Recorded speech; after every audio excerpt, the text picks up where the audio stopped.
going on? Okay, I start adding up all the private money. Yeah. I got almost $10 million in private debt.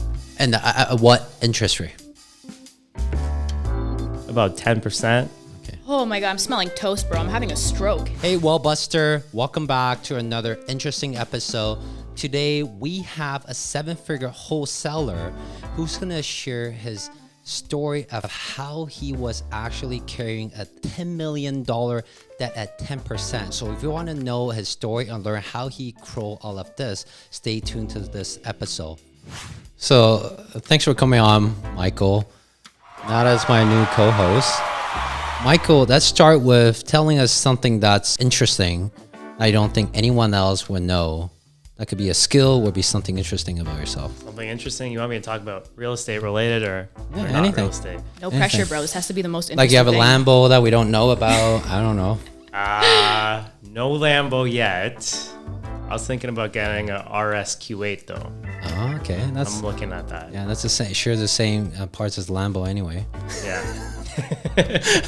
Really looking at that. I love the SQ42, bro. It's lit. SQ42. Not a car. It's not a car. You made it up, right? I just made up something. I wanted to be part of the conversation. So why do you?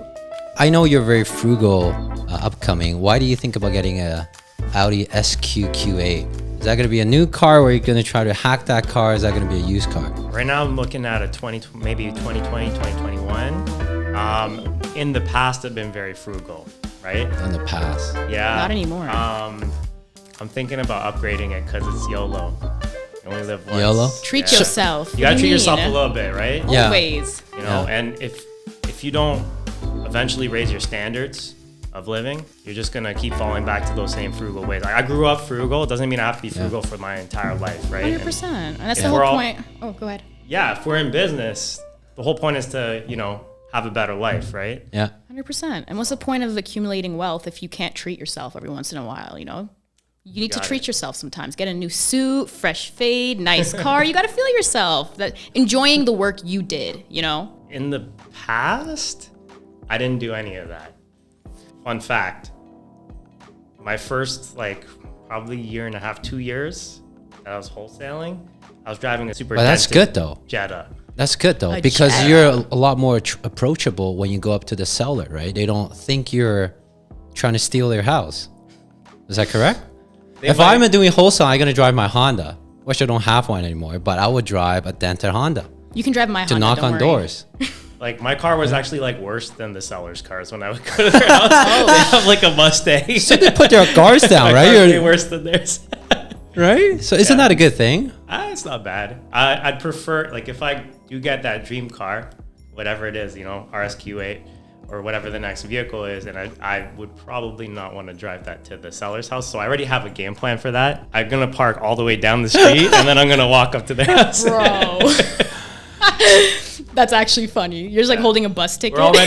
We're already executing that game plan with my current car. Someone is going to see this and they're going to see you strolling up and they're going to walk down the block and be like, yo, that's your car. And now you're stuck. But you know what? I will say this. Recently we actually did a wholesale. And, when we wholesale a deal, the buyer's going to come. They might do a walkthrough. Sometimes it's after. They might buy it sight unseen, but Yeah. they want to see it before it closes. Yeah. No problem. We've had buyers that show up in Ferraris and they're buying houses for 60 cents on the dollar. That just worked out The perfectly. dark side of wholesaling, guys. That just worked out perfectly. I the might, alpha. I, Does not I work might out know exactly perfectly. who that Does not guy work is. out perfectly at all. I might know exactly who that guy is. Yeah. So what is that switching point for you to go from, you were already making a lot of money when you were frugal. What's that switching point? Is that in your brain, or was that something happen that switched you from being frugal to being YOLO? Not like YOLO, but living the life a little bit. What switch in your brain? Okay, so at a certain point where you start accumulating money from, income from business, wealth from real estate, or it could be stocks, whatever it is, right? I'm glad that you plugged that in. Yeah. At a certain point, don't really need to make more money to enjoy a better life. Yeah. You can have a better place to live. You can have a better car. You can have a better gym. You could get a home gym if you wanted, or you can basically do whatever you want, travel the world, eat better food. And then I think it really comes down to how do you want to engineer your lifestyle? And you can start working on that. If you're in the 9-to-5 grind and you're basically just trying to scrape by, you don't have that luxury, you know? So at a certain point, I started realizing that I could live a little. And the first thing I did was traveling. Started to travel. Nice.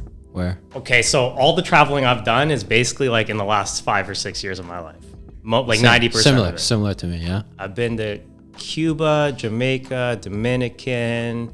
I've been to quite a few states. I've been to Florida a few times. Those doesn't sound like it costs a lot of money. It doesn't actually cost a lot of money. Do you live in a hostel Crazy. as well? Pardon me? Do you live in a hostel? No. Shots fired. I'm not one of those. I'm not one of those guys. So okay, there's frugal, and then there's another level of frugal. Yeah. Like there's the guys that like return everything to Costco after 80 days. I'm not one of those guys. I'm only halfway frugal. Naturally.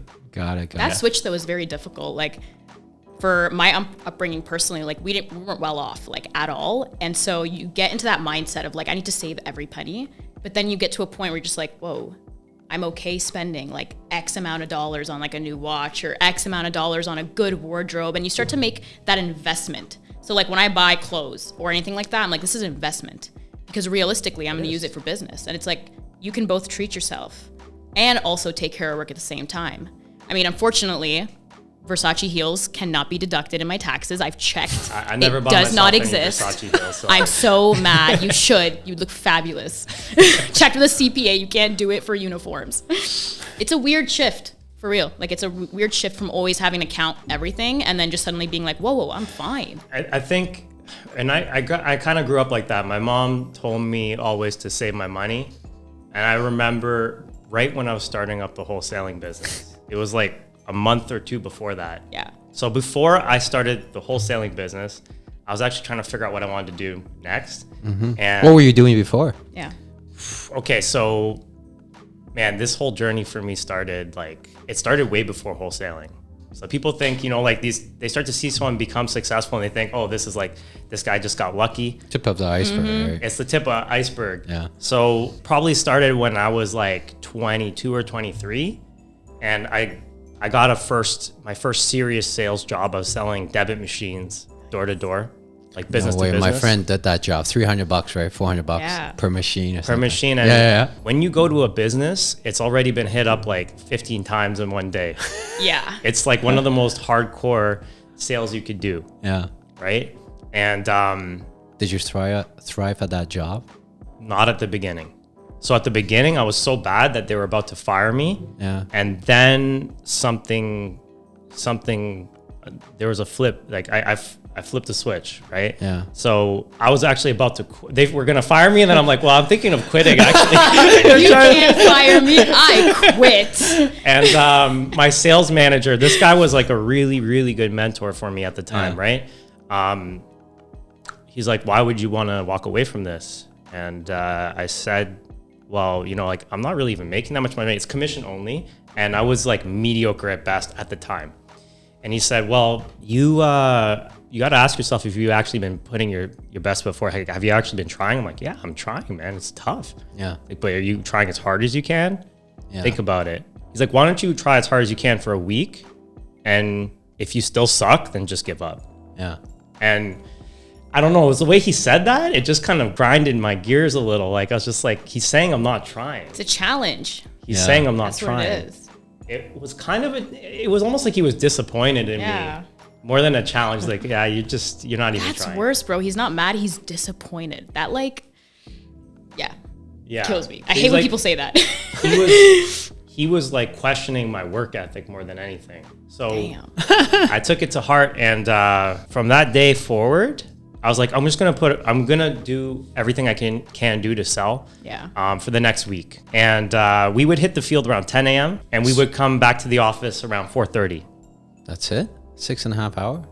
That's a long day when That's you're a going door to door. long- Yeah, that's Oh, like, yeah. Yeah. this guy's like, that's it, You're like bro? you're like tearing up your shoes in like 2 months. So the first night, and on top of that, I stopped trying so hard to objection handle everybody. Yeah. Because instead of hitting like 40 or 50 doors a day, I was just like, well, I'm gonna hit as many doors. I'll do double as many. So I was doing 120 doors a day, and I would go into someone's business. I'd be like, hey, you know, I'm selling these debit machines. That go away. I don't want you. I'll be back tomorrow. Thanks. I'll just keep coming back to you till you let me talk to you. And I wouldn't hang around there too much. Yeah. So I would go to the next one. I'd go to the next one.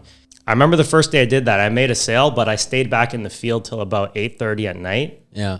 And when I checked my phone, I had all these missed calls from my manager. He's like, "Are you okay, man? Did you get like what happened to you?" I'm like, "No, I'm just making a sale." And then for every day for the next like 3-4 weeks, I was doing that, and I actually went from barely even able to survive at that company to being one of the top 10. They had a nationwide campaign. Yeah. And I was in the top 10 like every month until like while I was at that company. Yeah. And it was really due to a mindset shift. So that was like one of the first things for me where I was like, okay, I actually have a little bit more here. Yeah. That I tapped into something I didn't realize, right? And then I stuck with sales. Eventually I got into real estate. Right before real estate though, my mom's talking to me about saving. Mm-hmm.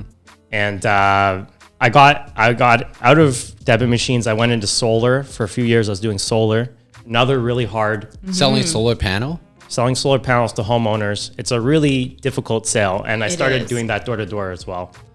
Why is it so difficult? I thought at that time government do give rebate, so it was a lot easier than now.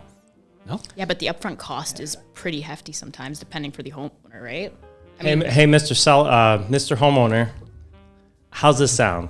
Let's put a $40,000 system on your there roof. you go. And we're gonna help you save $200 a month. Oh my God. So what's the payback period for that? Like it was 10 like years, 10, 20 years. 10 Yeah. That's a hard sell. And that's to get like an incentive. And that's if rebate, it doesn't like, decay, the new technology doesn't come out. Yeah, If everything stays the same too, right? I mean, like we had all these kind of, you know, objection handling strategies, you know, like if someone would talk to me about that, I'd be like, well, look, I mean, Hubble Space Telescope, they're using solar panels, right? Yeah. That's been in the space for years, right? So that's hilarious. and Nowadays, I do believe that like solar panels, they're going to still be working in 10 years, 20 years, right? 100%. But it's that upfront cost that people focus on the most. It's hard to justify that, especially. But I mean, in the long run, it benefits you, but it's like getting past that first objection, which is usually the one that people are a stickler for.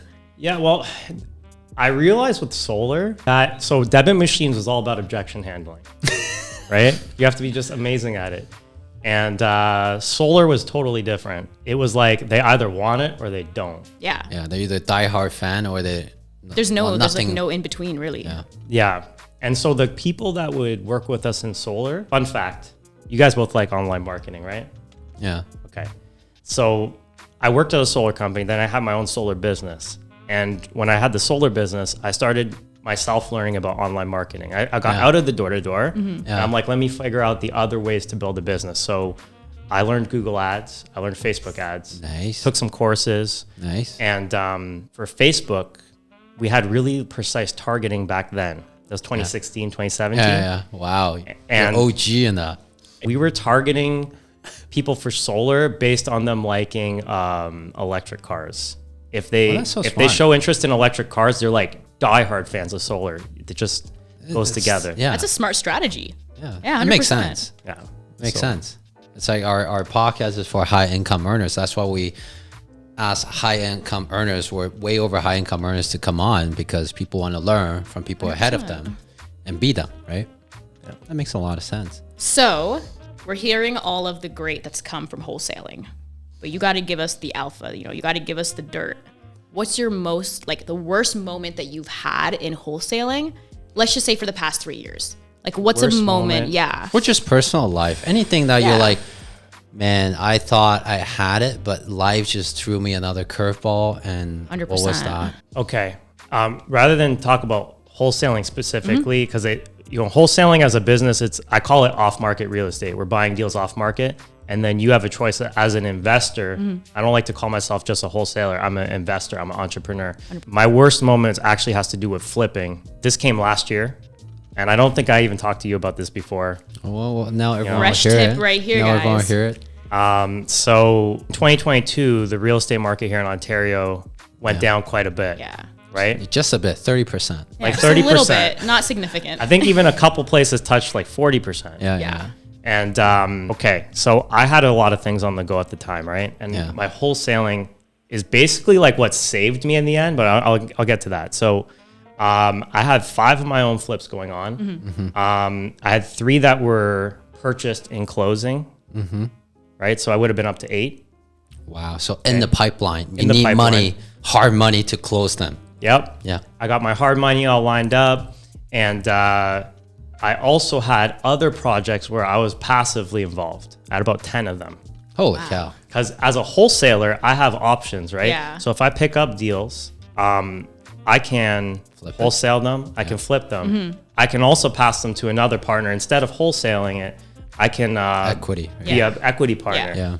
Right now, there was someone I'd previously worked with in the past. We'd done like so many flips together. Yeah. It took me a long time to learn how to flip houses on my own.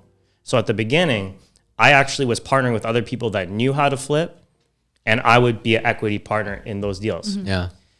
Okay, turns out I had about 10 deals I was passively involved.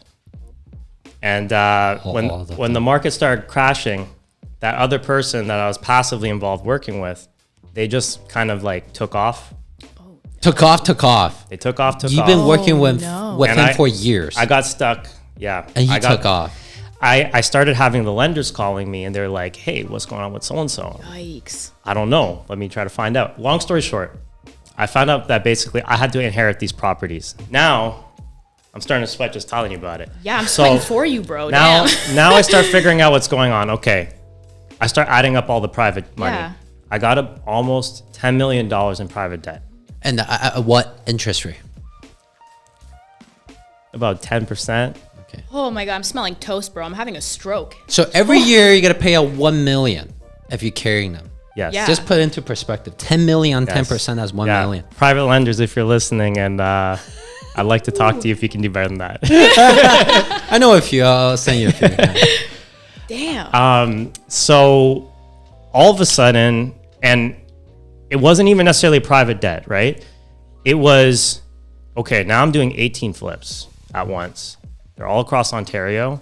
How do I do this? Yeah. And the answer was like, for me, I didn't even have the resources available to me to flip 18 at once. So I'm like, okay, now I just got to eat $100,000 a month coming, like $100,000 a month of payments. Yeah.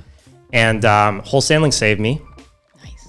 The active business basically fund the passion project kind of thing. Yeah. Yeah. And, but it was very difficult. I had to have a lot of difficult conversations with, for sure. 100%. certain individuals, lenders, all kinds of people. Yeah. My team was questioning what's going on. I'm like, listen, we got to put 100% effort on wholesaling now. We really have to ramp up the volume. We're trying to fill the hole, man. We're re-strategizing right now, guys. Yeah. Just redo it. We can't Yeah. sell it because it's going to be at discount. We're going Yeah. to lose more money and reputation is on the line. And you have a partner that ran on you. So now you're like, you took it up on your shoulder and like, let's figure it out. That's Yeah. crazy. And so it was a lot of pressure. Definitely set me back Man, too. that's crazy. And So there's now I'm thinking about that. So, holy cow. He's like learning about every partnership not. he has now. I did He's not. like, yo. I thought I have some bad partnership, but this, holy cow. So here's what I would say about this. I've mentioned this only once before on a video, but cash is trash until there's a crash. Yes. Like at the time where the real estate's crashing, now I can't even raise more money that easily Yeah. anymore. Yeah, it's hard. So I'm just like, I have to take this on. And the way we managed to overcome it was by literally doubling down on income, Yeah. doubling down on businesses. Yeah. So that you have more money to fill the hole and buy you more time. Yes. And I'm going to do a shameless plug here because that's where our said and done strategy is really important, because a lot of people like real estate is all good until the interest rate goes up, the flip don't move, everything don't move. That's where your active income, your weekly checks that comes in, pay you, will save your day. 100%. Yeah. And a lot of people don't realize that. Yeah. That's amazing, though, man. Absolutely. Yeah. You took a huge curveball and ate that up like it was nothing. And, I'm going to say... It's nothing. It still hurts. Well, I mean, yeah, but I mean, like, you can look back at that now and you're just like, man, like, you did that, a lot of people don't know how they react in a situation unless they're put in it. And, like, you've proven to yourself that you can crush it. And you know what? Thank you. I know. Hey, Wellbuster, if you enjoyed this episode, don't forget to give us a like, subscribe, and give us a review if you have any question. And also, if you want to watch more of this type of episode, watch the episode here. And with that being said, let's get right back into the episode. I know a lot of our listeners really want to hear how you dig yourself out of that $10 million debt at 10%. So I know probably still in the process, or maybe it's halfway through. We're down to about 2.5 million now. Down to 2.5. Do you want to share? Because I know people at the beginning really want to hear how you dig yourself out of that in case they run into a similar situation in different business, right? Yeah, this is kind of an interesting thing, right? When all that started, and I know most of the high volume wholesalers and flippers in my market. Yeah. I start talking to a lot of them, and it's like, okay, I start figuring it out. What I'm going through is not necessarily just exclusive to me. Everyone's kind of going through their own version of something, right? Yeah. Because the market's going down, it's affecting everyone. Even, BRRRR investors, buy and hold investors. They're like, everyone. okay, I'm living off cash flow. Now I have no cash flow. Yeah. Right? Yeah. That's why they got to get with Cody Ye. Oh, I literally make that reference showing my $1 million mortgage. I was cash flowing $1,500, but after the interest rate hike, now it's a negative $1,500. So I turned into a short-term rental. But not everyone can do that. The first few months, I was actually making a mistake. I was actually focused. I was being defensively focused.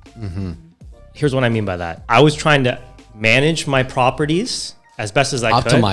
Optimize my flips. Even now I realize that half my flips are gonna probably lose money or just break even. Yeah. Right.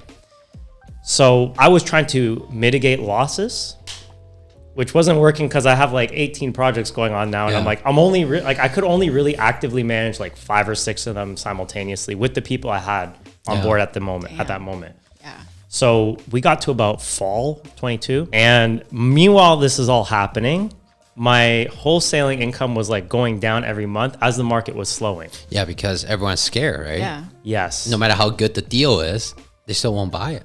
That's right. Yeah. That's right. Well, we're good. Fortunately, we're actually good enough at wholesaling that we were still selling in spite of that. Yeah. But I think at the lowest point, our sales were down to 25% of what it was originally. Wow. That's crazy. And you still have to carry the entire team. Yeah. Still got to carry the business. We have overhead. We have, Yeah. people on salary. These people are depending on me for their paycheck. Yeah. Around that time, we were actually holding up pretty good. And then it got to what I would call not quite rock bottom, but I was getting close to rock bottom. Yeah. And I was emotionally, mentally, I was very tired. Emotionally, I was very tired. Yeah. And physically, What was going through your brain at Seriously, that time? yeah. Are you thinking about I just gonna declare bankrupt? Have that I did ever think about it. gone through your brain? I did think about it. But there was a turning point. So I realized that if I continue doing what I'm doing, it's not going to fix anything. No, no. Even if I declare bankruptcy, I realize not going to fix everything. It's still gonna follow you for 7 years. Yeah. I thought about it, right? So I'm okay, there's got to be a way to do this. So I basically reorganized how I was doing my business. I told my team, I have an operations manager, I have a project manager. I have people that kind of support everything that we're doing. So I told my team, for example, my operation manager, I said, hey, listen, all the operational stuff, I give you permission to fix problems without talking to me. Yeah, go for it. Don't even talk to me until there's a problem that you already solved it. Yeah. I don't even want to talk about it. Yeah. It's because I realized it was crowding my mental space. Yeah, it is. Right? And so I put everybody in specific roles, and I kind of empowered them to make decisions on their own. Yeah. And I told my team that we're going to go from being on defense to we're going to go full offense. Yeah. Nice. And that was the main shift. I started out in wholesaling. I was actually an acquisitions person, marketing person, dispositions. And over time, you learn to delegate. Yeah. So I wasn't as actively involved anymore. Yeah. And then I went straight into I'm going right back into the field. I'm gonna find a way to close enough deals to get ourselves out of this. Because if I was able to get this successful to even get $10 million in debt, Yeah. then I know what I'm doing. Yeah. So I had to basically pick myself back up. I'm no, you know what you're doing and you know how to win. So win. And we were able to generate enough sales over the next couple months that things started to improve. And then, that was around January. January, February, March, things were like significantly improving. Now we're like pretty much stabilized again. That's crazy, man. And like the thing that fascinates me the most is at the point where you're almost hitting rock bottom, instead of just succumbing to it, like you thought, hey, if I got into an issue this deep, I can get myself out. It's like when a cat gets stuck in like a tree and you're like, yeah, if they manage to get up there, they can get out. It's like the same type of idea. You were like, yeah, I was capable and I got to this position. I can definitely dig my way out. That's phenomenal, man. Good on you. That's actually crazy. How can our viewers find you? Because I'm sure people are going to want to learn so much more about this. For people that are watching, they want to learn more about me. By the way, I'm wholesaling, quite a bit of deals right now. We have very high volume. So you can find me on Instagram at official Michael Lee. Our home buying website is 416homebuyer.ca, and you can get added to our investor list at 416homebuyer.ca/investors.